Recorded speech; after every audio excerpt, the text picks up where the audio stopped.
It was one of those Mondays that felt like the sky had forgotten how to be anything but gray. Rain tapped against the windows like it had something to say, soft at first, then harder, angrier.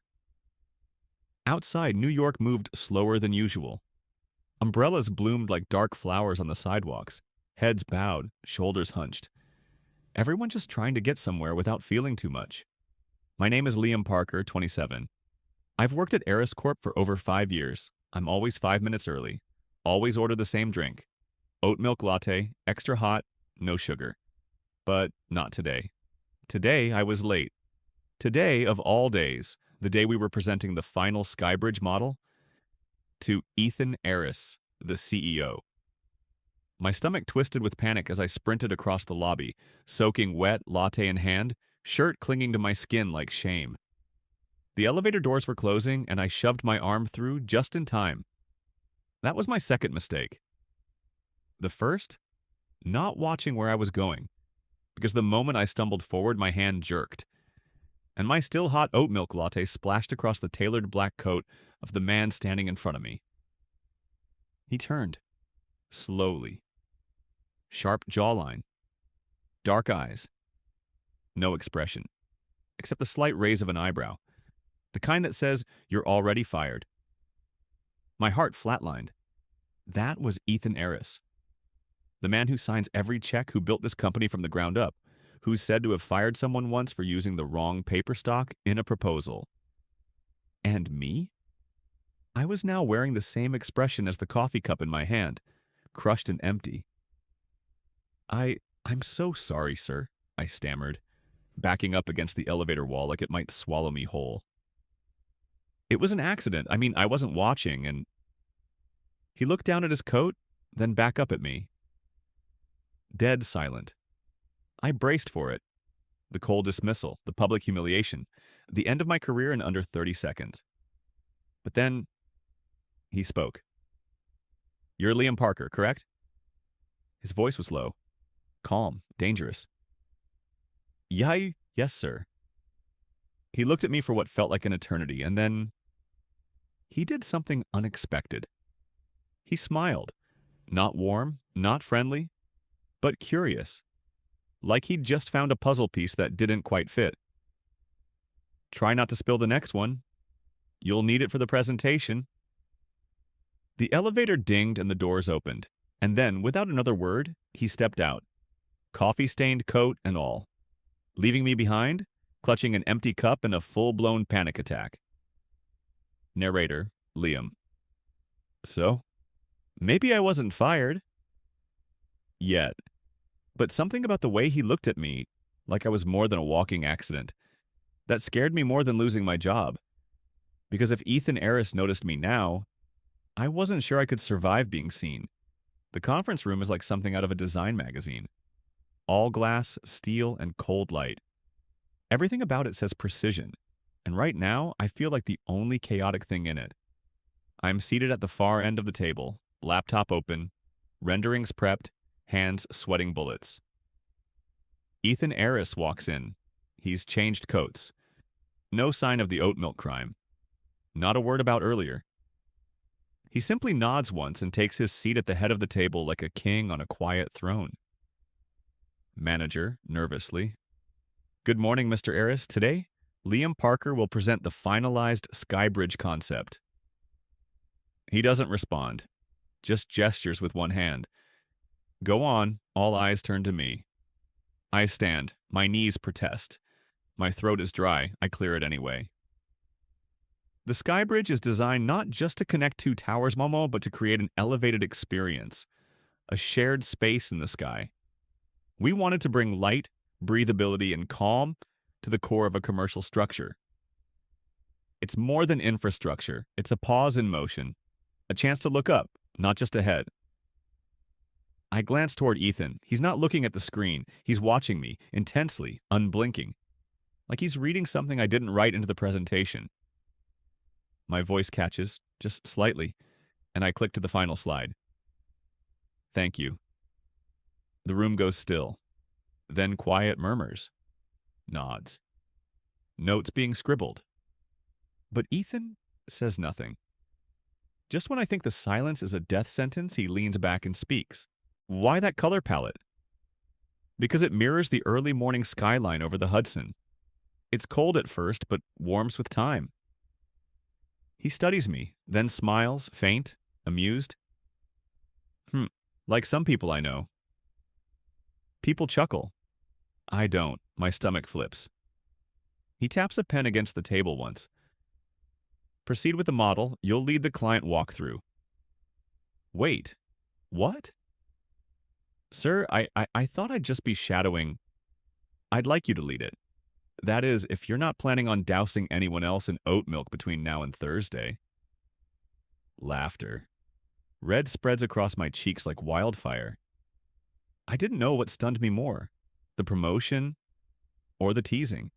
He hadn't just noticed me. He'd remembered. And that was dangerous. Later that day, Liam alone at his desk, staring out at the rain through his window. Quiet jazz plays through his earbuds. He replays the moment in his mind. Ethan's gaze, the way he smiled when no one else did. Not cruel, not cold. Something else. Something he didn't yet understand. But he wanted to. The model space is quiet, still under construction. Lights flicker softly above the skeletal frame of what will soon be the Skybridge.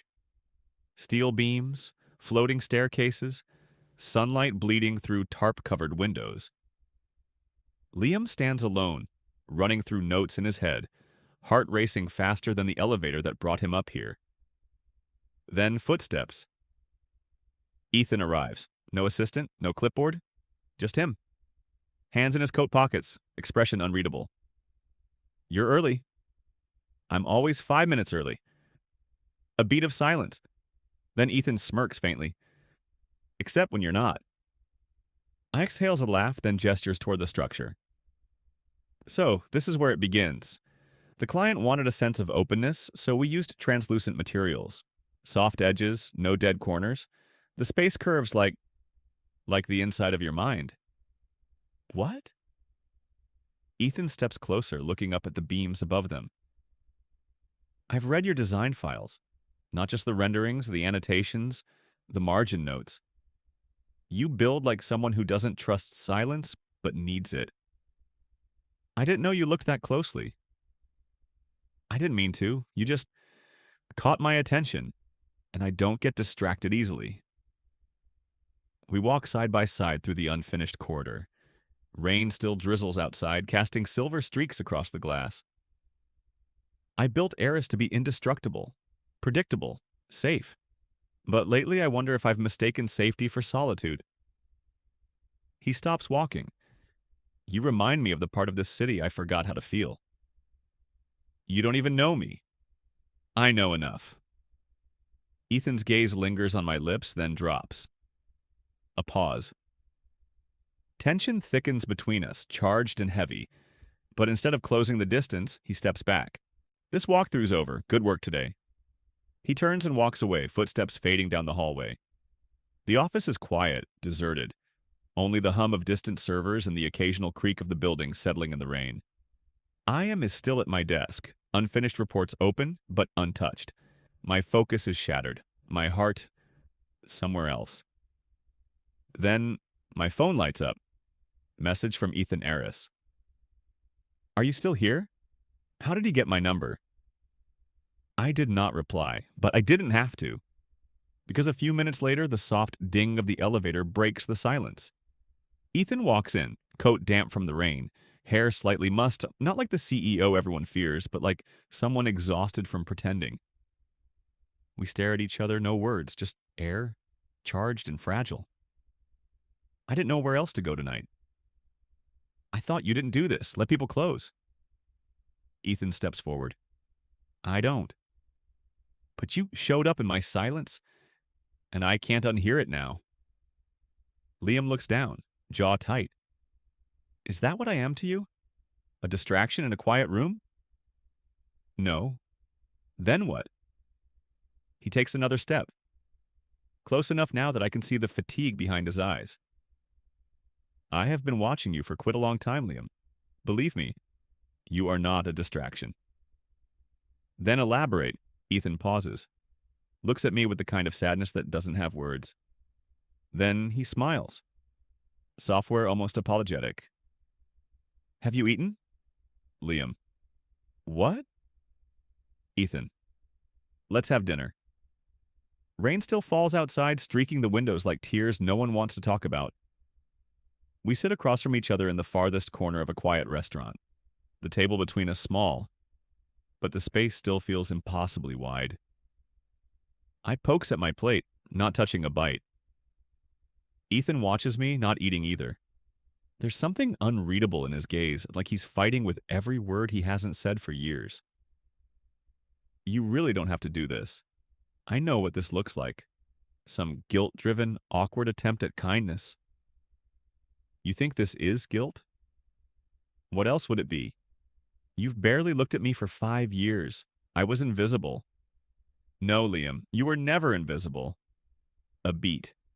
You were a problem. Thanks. That helps. No, not that kind of problem. You were the thing I noticed when I wasn't supposed to notice anyone. The reason I paused in hallways, the reason I stayed later in meetings just to hear you speak. Ethan breathes in, his fingers clenching slightly on the edge of the table. Every time you presented something, I found myself staring. Not at the work, at you, and I hated it. I hated that you made me feel something human. So why say nothing? Why now? Ethan looks away, jaw clenched, eyes suddenly glassy. Because I convinced myself I didn't deserve it. You were good, young, bright. Everything this city would try to burn out. And I'm the man who built half the buildings that do the burning. A long silence passes. The waiter brings wine. We didn't touch it. Outside lightning flashes softly against the window. I used to check your schedule, just to know what room you were in. I would pass by and never go in. Why tell me this now? Because you're still here. And I don't want to be the man who only ever loved people in silence. You waited too long. Ethan nods. His eyes fall to the table. I know.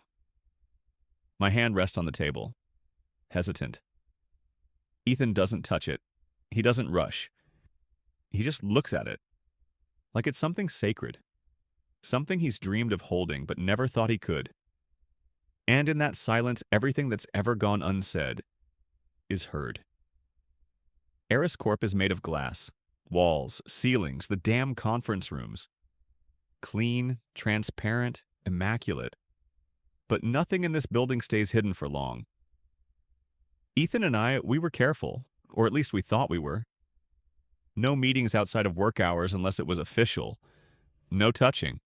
Not even a glance too long. Just subtle proximity. A delay in the elevator. An extra second alone in the stairwell. But people see what they want to see. And in a company full of ambition sharpened like knives, they talk. It started with glances. The kind that slide off your skin like oil but still leave a stain. Then came the silence. The kind that used to mean focus. Now it felt like judgment. By the end of the week, it wasn't silence anymore. Of course, Liam got the lead on the Skybridge project. Must be nice sleeping with the CEO. Wonder what oat milk tastes like when it comes with a promotion. He's cute. I'd seduce Ethan too if it meant skipping 10 years of work. I heard it in the break room. Felt it in the pause after I walked into meetings. Even the elevator, the place where this all accidentally began, wasn't safe anymore. They didn't say it to my face. But their laughter echoed louder than insults ever could. And the worst part? They weren't wrong about the closeness, just about everything else. I stayed late most nights after that. Not because I had more to do, but because I didn't want to walk out at the same time as Ethan. Not when eyes followed both of us like shadows. I avoided his office, skipped floors, used the service stairs.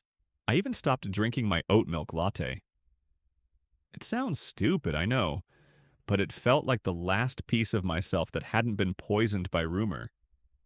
That Friday, I was working alone in the East Studio. Rain again, because of course it was. The kind that taps on windows like it's trying to get in and ruin what's left of you. Ethan found me sitting on the floor, blueprint rolls beside me like crumpled armor. He didn't say anything at first, just crouched beside me. Why didn't you tell me? What was I supposed to say? Hey, they think I slept my way to relevance? You didn't. You earned every damn thing. Yeah, but it doesn't matter if no one else believes that. I hadn't meant to cry. I hated crying, especially in front of him. But the tears came like the rain, uninvited, soaking into everything. Ethan sat beside me on the cold tile, and for a while neither of us spoke. Then he stood, pulled out his phone, dialed someone. I want a full department-wide memo out in 20 minutes. Effective immediately, any internal discussions regarding Mr. Parker's professional standing will be treated as harassment. All project approvals related to Liam go through me, directly. Anyone with concerns can take them to HR or take them out the door. He hung up without waiting for a reply.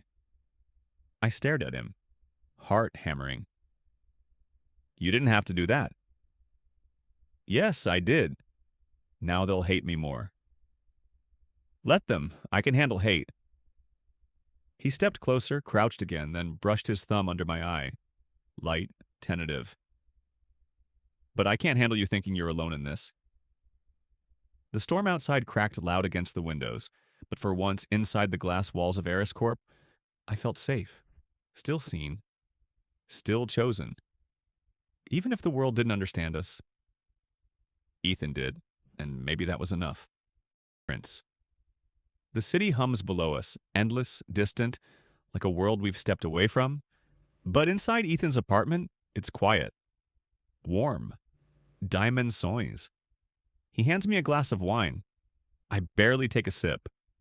We haven't said much since we walked in, just exchanged tired glances. Heavy silences. But it's not awkward. It's thick with everything we've held back for too long.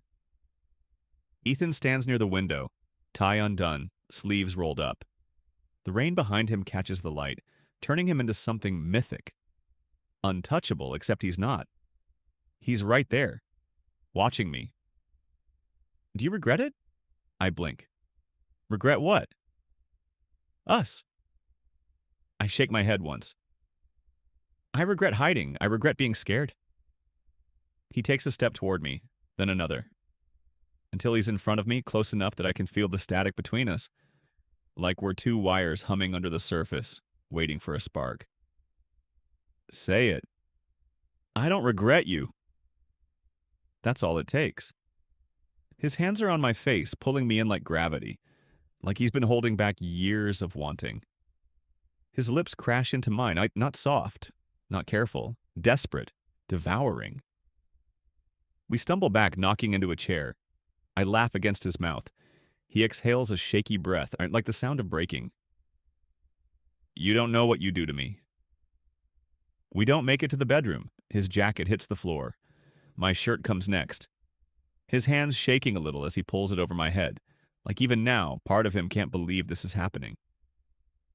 He kisses down my neck like he's trying to memorize me with his mouth. Like he's starving, like I'm the thing he's been craving through every lonely boardroom and late-night strategy call. I've wanted this for so long it hurts.